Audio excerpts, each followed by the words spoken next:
Perkenalkan, nama saya Resti Audia Diningrup dan teman saya Sri Utami. Di sini kami akan melakukan tes pemeriksaan spesifik solder. Baik, sebelum memasuki tes pemeriksaan spesifik pada solder, di sini saya akan menjelaskan mengenai gerak aktif pasif dan tes isometrik melawan tahanan. Nah, untuk gerak aktif itu sendiri, pemeriksa memerintahkan pasien untuk melakukan gerakan solder itu sendiri. Cara melakukannya, untuk gerakan fleksi, pemeriksa memerintahkan pasien untuk mengangkat lengannya ke atas. Kemudian untuk ekstensi, memerintahkan pasien untuk tangannya mengarah ke belakang. Kemudian untuk abduksi, memerintahkan pasien untuk tangannya mengarah ke samping atas. Kemudian untuk aduksi, memerintahkan pasien untuk tangannya diturunkan, kemudian mengarah ke depan dekat dengan tengah tubuh. Kemudian untuk eksorotasi, memerintahkan pasien untuk sikunya ditekuk, kemudian tangannya di samping badan, kemudian tangannya ke belakang. Kemudian untuk endorotasi itu kebalikan dari eksorotasi, mengarah ke bawah. Kemudian untuk gerakan pasif, yaitu pemeriksa membantu atau menggerakkan tangan pasien untuk melakukan gerak fleksi, ekstensi, abduksi, eksorotasi, dan endorotasi. Nah, cara melakukannya, pemeriksa tangan satunya memegang shoulder pasien atau bahu pasien, kemudian tangan yang satunya memegang wiris pasien. Kemudian melakukan fleksi, kemudian ekstensi, kemudian abduksi, kemudian aduksi, kemudian eksorotasi, kemudian endorotasi. Selanjutnya tes isometrik melawan tahanan. Nah, untuk fleksi, kemudian untuk ekstensi, kemudian untuk abduksi, kemudian untuk aduksi, kemudian untuk eksorotasi, dan untuk endorotasi. Selanjutnya untuk pengukuran ROM pada solder. Untuk fleksi, ROM normalnya itu 180 derajat, dan untuk ekstensi ROM normalnya itu 60 derajat. Kemudian untuk peletakan fulcrumnya, untuk fleksi ekstensi itu sama, yaitu di tuberculum lateral tuberculum majus. Kemudian memerintahkan pasien untuk memfleksi solder.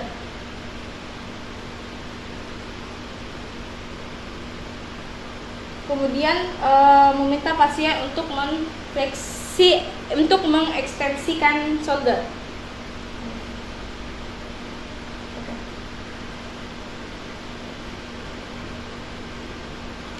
Kemudian untuk abduksi,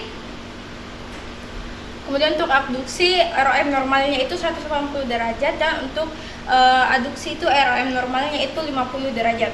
Untuk peletakan fulcrumnya itu berada di prosesus olecranon.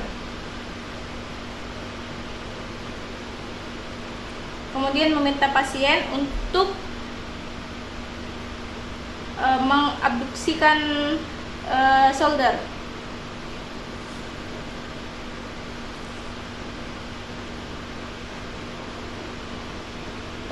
Kemudian untuk eksorotasi itu ROM normalnya 80 derajat, dan untuk endorotasi ROM normalnya itu 60 derajat. Kemudian peletakan fulcrumnya itu berada di prosesus olecranon.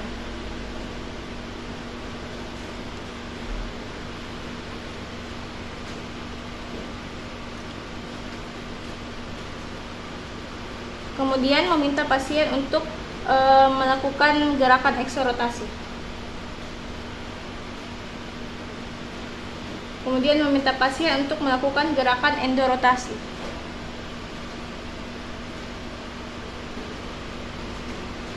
Pemeriksaan yang pertama yaitu Yergesian test. Tes ini dilakukan untuk menentukan apakah tendon otot bisep dapat mempertahankan kedudukannya di dalam sulcus intertubercularis atau tidak. Pemeriksaan ini dilakukan dengan meminta pasien memfleksi elbow 90 derajat dengan supinasi lengan bawah dan stabilkan toraks dengan pronasi lengan bawah. Pasien diminta untuk gerakan eksorotasi melawan kanan. Nah, hasil positif jika ada tenderness di dalam sulcus intertubercularis atau tendon keluar dari sulcus. Ini merupakan indikasi dari tendinitis bicepitalis. Selanjutnya, pemeriksaan yang kedua yaitu speed test. Digunakan untuk mengidentifikasi bicep tendonitis, bicep longus atau bicepitalis growth. Cara melakukannya, yang pertama, memegang tangan satunya memegang shoulder pasien untuk mempalpasi tendon caput longus bicep. Kemudian tangan yang satunya memegang wirs pasien. Selanjutnya secara pasif melakukan fleksi shoulder sekitar 60-90 derajat, ekstensi elbow dan supinasi lengan bawah. Selanjutnya, praktekkan untuk mengaplikasikan resistensi pada wirs pasien sementara tangan satunya menstabilkan shoulder pasien.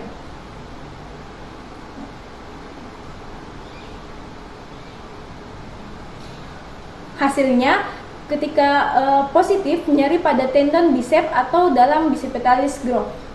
Selanjutnya, pemeriksaan yang ketiga yaitu drum up test. Tes ini dilakukan untuk mengungkapkan ada tidaknya kerusakan pada otot-otot serta tendon yang menyusun rotator cuff. Pemeriksa mengabduksi shoulder pasien sampai 90 derajat, kemudian meminta pasien untuk menurunkan secara perlahan-lahan. Jika timbul nyeri pada saat melakukan percobaan tersebut, maka hasil tesnya positif, indikasi pada rotator cuff kompleks. Pemeriksaan yang keempat yaitu supinatus test. Cara melakukannya yaitu abduksi shoulder pasien sampai 90 derajat dalam posisi netral dan pemeriksa memberikan tahanan dalam posisi tersebut.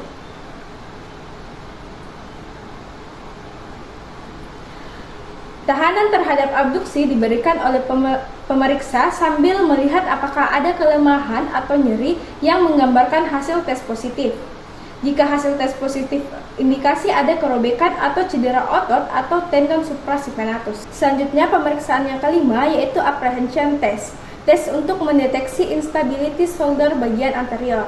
Cara melakukannya, pasien duduk dengan posisi awal elbow fleksi 90 derajat. Kemudian pemeriksa tangan yang satunya memegang wiris, kemudian tangan yang lainnya memegang shoulder pasien.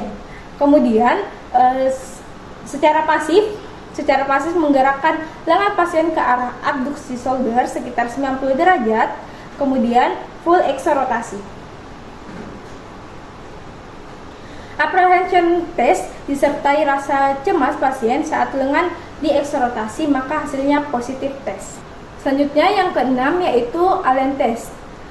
Tujuannya untuk mengidentifikasi thoracic outlet syndrome terutama akibat kompresi otot skleni posterior. Cara melakukannya, posisi pasien duduk lengan di samping, kemudian pemeriksa mempalpasi puls radialis pasien dan memegang elbow pasien. Kemudian secara pasif menggerakkan abduksi, ekstensi, dan eksorotasi. Selanjutnya, meminta pasien menoleh kepala dan dagu elevasi. Hasilnya positif tes ketika puls radialis menurun atau hilang dari awal posisi hingga akhir posisi. Pemeriksaan yang selanjutnya yaitu Hudson test. Bertujuan untuk mengidentifikasi thoracic outlet syndrome terutama pada kompresi otot skaleni anterior dan medial. Nah, untuk prosedur tesnya yaitu posisi pasien duduk dengan tangan di samping, kemudian pemeriksa memegang puls radialis dan elbow pasien. Kemudian secara pasif pemeriksa menggerakkan tangan pasien ke arah ekstensi, eksorotasi, dan abduksi. Kemudian meminta pasien untuk menoleh ke arah lengan yang dites, sedikit elevasi dagu, bernafas, dan tahan. Hasilnya positif jika puls radialis menurun atau hilang dari posisi awal hingga posisi akhir. Dan selanjutnya yaitu apnea stress test. Nah, tes ini memerintah pasien untuk menggaruk daerah di sekitar angulus medialis scapula dengan tangan sisi kontralateral. Nah, pada tendonitis supraspinatus, bursitis, dan kapsul adesif, tes ini tidak dapat dilakukan karena timbul nyeri di persendian bau. Pemeriksaan yang selanjutnya yaitu tes Ross. Nah, prosedur tesnya yaitu pasien duduk dengan bahu retraksi dan depresi sejauh mungkin. Kemudian meminta pasien untuk membuka dan menutup jari-jari sekuat mungkin secara bergantian. Kemudian pada orang sehat dapat melakukan selama 3 menit, sedangkan pada pasien TORCH ini dapat timbul keluhan dalam waktu 1 menit. Nah, yang paling mencolok pasien merasakan kelelahan saat membuka jari-jarinya. Tes selanjutnya yaitu Nierstein. Nah, tujuannya untuk mengidentifikasi subacromial impingement. Nah, prosedur tesnya yaitu posisi pasien duduk dengan lengan di samping. Kemudian pemeriksa meletakkan tangannya di scapula untuk memfiksasi, kemudian tangan yang satunya di elbow pasien. Kemudian secara pasif mengelevasi mencapai full fleksi shoulder. Kemudian ketika positif test, jika nyeri disertai bunyi klik pada akhir gerakan pasif elevasi. Tes yang terakhir yaitu painful arch test. Nah, tujuannya untuk mengidentifikasi subacromial impingement. Nah, prosedur tesnya yaitu pasien duduk dengan posisi duduk dengan lengan di samping. Kemudian pemeriksa meletakkan tangannya di scapula untuk menstabilkan scapula dan tangan yang satunya di elbow pasien. Kemudian secara pasif menggerakkan elevasi mencapai full ROM scapula. Kemudian mengembalikan posisi semula secara perlahan-lahan. Nah, hasilnya ketika hasilnya positif tes, ketika nyeri antara 60 sampai 120 derajat abduksi.